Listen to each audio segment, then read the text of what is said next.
This is the Retirement Key Podcast with Abe Abish, founder of Abish Financial Services. And I'm Heather Branch here with Abe, asking for his ideas on the things you can be working on now to better prepare for your financial future. If you have questions, we're here to help you get some answers. TheRetirementKey.com is where you can go to start the conversation with Abe and the entire team at Abish Financial Services. We also have links posted in the show notes, so you can just click there, or again, find us anytime at TheRetirementKey.com. Summer is upon us, so it's road trip season for many people.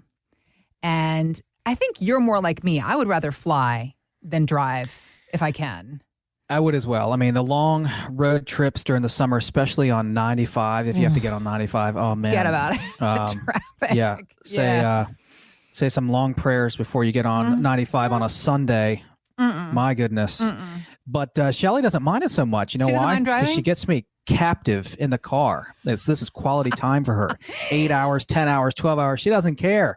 I'm like, Shelly, we could just fly down to Charleston. You know, it might take 4 or 5 hours altogether. The flight's like an hour, but then getting to the airport early, driving to the condo in Charleston. I'm like, Shelly, it could take 4 or 5 hours instead of 8 to 10. I don't care. I like being in the car. She wants the time. But yeah. I love that you guys work together. And then, of course, you live together as husband and wife. It's never enough. Your life loves you, man. Yep. Oh, yeah. I guess that's a good thing. It's a great thing. And so then your wife and my husband have that in common. They would rather drive than fly. You and I are the flyers. But when it comes to how we approach our road trip, the speed that we choose to take, actually, there's some correlation with our investment styles and strategies. Sure. And an interesting analogy that came from some studies. I want to talk to you about that coming up a little bit later on this half hour. But first, let's talk taxes, shall we? Let's do it. It's always a good time to talk taxes. Maybe the most fun financial planning and retirement planning topic, of course. Let's talk about it. It's always a good time to talk when you know you can be working to save on taxes. That's right. Goals. That's right. But here's the thing. So the Biden administration is looking at proposing new taxes on the wealthiest Americans. That's what they're saying. No, we're not taxing everybody. We want to tax the richest. Of course. And here's the thing. If you think you're going to be spared from this, consider what a TikTok contributor who goes by the name The Older Millennial had to say about tax history in our country. The original income tax was the wealthiest 1% of Americans had to pay a 1% tax on their income. And of course, it passed easily. Everybody was in favor of it. Even most of the 1% didn't oppose it. But now the average American pays anywhere from 27 to 50% of their income in taxes. Guys, there has never been a tax that has been instituted by the government on the wealthiest 1% that has not grown to encompass everyone in America. Because that's the hard part for the government, passing a new tax. But once they get the American people to agree to that tax, well, then they have the authority to just raise it as time goes on. That's very interesting perspective to think about. All they need to do is to get that door open just a little bit, and then they just kick it open the rest of the way, Abe. That's right. And that's here right. we are. Middle America pays. Middle America pays. That's it, exactly. That's where most of the income and wealth is. You know, the ultra wealthy have a lot of wealth, but look at Middle American. That's the biggest population here in the country in terms of income and assets, and the segment of the population that gets hit the hardest when these rules change. And so the government knows we're sitting on, like the average retiree in this DC metro area, the average person we see has 2 or 3 million, $1 million to 5 million, a lot of, right? Yeah. And that person has done what so many people recommended them to do, is stuff their 401k accounts and TSPs with pre-tax dollars, get the match, because when you retire, you're going to be in a lower tax bracket. And that's certainly not the case for so many people in this area. For some it is, but for most it isn't, especially those of you listening and those that have pensions, federal pensions, state pensions, county pensions, a couple Social Security checks, and then a few million or more dollars on top of it. Look out. You could easily have more income in retirement than you did when you were working. And you may be thinking, well, that's not a bad problem to have. And no, it's not.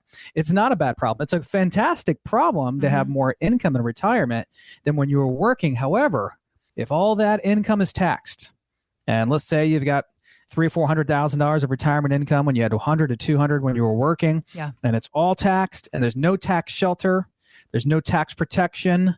for those dollars as they come out in your tax and taxes go up, you could be looking at paying more tax on those retirement assets than today or in the very near future, which is why we talk about taxes all the time. If you think, right, about all the risks that can mess up a great retirement plan, the common ones are market risk, healthcare risk, inflation risk.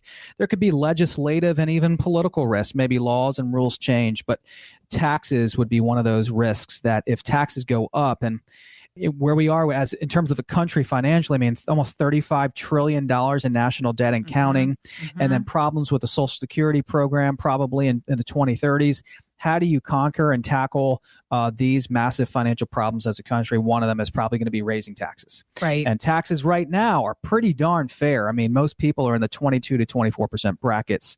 So if you're listening, you're concerned with taxes going up affecting your retirement accounts, then listen up. You can do a lot about that. Okay. And so we just had a couple call in and come into the office from Waldorf, and that is a little bit of a hike, hour and a half, maybe 2 hours, depending on time of day and traffic, hour and a half to 2 hour drive. But hey, you're talking about someone managing your life savings. Wouldn't it be worth it to get in the car and go for a nice drive for 90 minutes just to make sure you're working with the right firm, a firm that you can work with for the rest of your life that is managing and you're trusting with to manage your life savings. Right. In their early 60s, retiring soon. Heather, they're a 6 on our risk scale. And so one of the problems was that they are with a big box firm. We talk about big box firms all the time, and there's nothing wrong with them except they're big box firms, right? So you may not have the relationship that's ideal for you for this next phase of retirement. Yeah. And you're probably just a number, right? You're a number. You might be one of millions of clients. Okay, maybe they have trillions of dollars of assets, but you're one of millions of clients and probably not getting treated the way you need to get treated, and also probably not having the plan that you need for phase 2 as you transition into retirement. So as they came in for their comprehensive analysis, one of the main things they wanted to address was taxes. They're asking their guy at this big box firm, can you guys help us with taxes, a plan to lower and mitigate taxes as much as possible on our retirement savings? The advisor's first response was, no, we can't do that. Let me call corporate. Called corporate. Corporate says, yeah, you can do that. So now they're trying to just, build this software on a whim and show the advisor how he can do it. No, that's not what you want. You don't want an advisory firm that just says, oh, yeah, by the way, we can do that too. Well, especially when the guy originally said, no, we can't do that. It's like, well, which is it? Right. Get it together. So clearly that tells you, client, that this is not the right firm for you if taxes are an important part of your retirement plan and that you're concerned with taxes going up and how to address them. So they came in for a second opinion, heard us here on WMAL on the show, and came into the office for that second opinion and concerned with taxes. And by the way, they're paying nearly 2% in annual advisory fees when you add in the fund expenses and advisory fees, which is really high. We are able to get that all-in fee down substantially, down around the 1% range. And for them with $2 million, that was an annual savings of almost $20,000 a year in just advisory fees and fund expenses. Wow. That is substantial. Yeah. $20,000 a year difference. Well, just think about you take that if out. your boss were to tell you, we're going to give you a $20,000 raise this year. That's what would essentially you do the with same it? thing. Yeah. Where would you go? And so I was letting them know, this is a substantial difference. I mean, it's not all the time that we see such a substantial difference in cost and risk in the plan overall. Yeah. But for them it was, and you take 20 grand out times 10, 20, 30 years, that is a substantial difference in someone's retirement plan just because they're now working with the right type of firm, with the right type of plan that can help them comprehensively to include taxes and all this. So that was a solution, a new plan to include the tax planning, to lower fees, to lower risk, to include the tax planning. And so if you sound like this couple from Waldorf, Maryland, and you say, Abe, I've got a few million as well. I don't have a comprehensive plan. I'm either managing it on my own or I'm with a big box phase 1 firm as well. Yeah. Also not sure about my fees. I have a feeling my fees could be lower. I have a feeling I'm taking on more risks than I need to. Go to the retirementkey.com. That's our website. Click on the Contact Us tab at the top of that page, and we can begin to have these same conversations about your retirement and your tax plan as well. We also have links posted in the show notes, so you can just click there if that's more convenient. We'll take you to the website, which again is theretirementkey.com. All right. So besides tax advice and maybe some wrong tax advice we might get from big box of firms, if any at all, here's a really interesting story that I wanted to ask you about. Listen to this woman. She wrote in to an advice column on MarketWatch asking about her scenario. She's a 62-year-old woman. She says, I own my own home. I have no debt. I do have a 401k and an IRA and long-term care insurance. With a 4% withdrawal, I replaced 90% of my pre-retirement income. Not to mention, I also have a non-retirement account from which I could take 4% monthly and bump my income up to 140% of my working year's income if necessary. My kids are telling me to go and spend and enjoy my money. My advisor says I should keep saving. What should I do? Abe, what would you tell this woman? So I would say shame on the advisor. Clearly, that is a phase one accumulation-based, investment-focused, and based advisor. If they're telling you, hold on to your money, lady, don't spend it, don't enjoy it. I mean, are you kidding me? Like, what's the point of saving this money? And so I'll tell people all the time, Heather, when they come in to meet with myself and our team, you need the permission to spend. And they'll look at me and they'll start laughing like, I don't know how to spend. And I'm going to show you how to spend.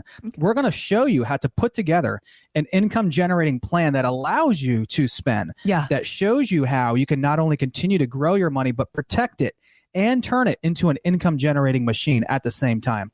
That is exactly what every retiree wants and deserves. I'll ask people all the time, just like for this lady who's got over 100% of her income covered in retirement. If you could turn this $2 or $3 million into interest income, right? Let's say you could generate $60,000, $70,000, $80,000 a year of interest income. Would you do that if you knew that you could preserve your principal every single time without fail? It's yes. Yes, I would. Of course I would. That's exactly what we want to hear. And that's how we help people. And so we just had a couple come in from Purcellville, Virginia, who fits this bill, $1.5 million saved, retiring soon. They've self-managed and accumulated, but had no idea about anything in phase two, no idea about distributions, RMDs, taxes, healthcare, estate planning, everything really needed in phase two to go along with those investments, to include an income generating plan with the permission to spend. You may be thinking, Abe, you're right. You're darn right, Abe. I need the permission to spend as well. I need a plan where my advisor's not telling me to hold on to my money. Because if you think about it, why would your advisor be telling you not to spend and to save more? Well, their fee goes up the more you don't touch your money, right? The more you save, the fee goes up because the balance goes up. And the more you don't tap into it for income, the accounts are just getting larger, right? We're going to continue to be okay in terms of managing money and earning our keep and living. But at the same time, clients need and deserve a great retirement where they can turn all that money, that 30 to 40 years of work, into an income generating retirement that allows them to go about and do all they want to do in retirement. I mean, that's what this money was saved for. And if you're currently working with somebody right now that's not telling you that's okay to do, you need to fire that firm and leave them right away and find a phase two firm that focuses on income and distributions. Okay.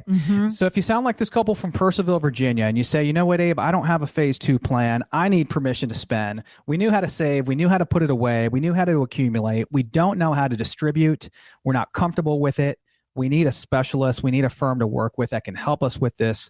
Hold our hands into phase two retirement. Go to our website, theretirementkey.com, click on the Contact Us tab at the top of the page, and we can begin to have these same conversations about retirement income with you as well. We also have links posted in the show notes. If it's more convenient, you can just click there. That will take you to our website. Or again, visit us anytime. Let's get to work creating your retirement income plan. Go to theretirementkey.com. Thanks for listening to the Retirement Key Podcast with Abe Abish. To learn more about Abish Financial Services, visit theretirementkey.com. And join Abe for his radio show, The Retirement Key, Saturdays at 8 a.m. and 2 p.m. and Sundays at 2 p.m. on WMAL.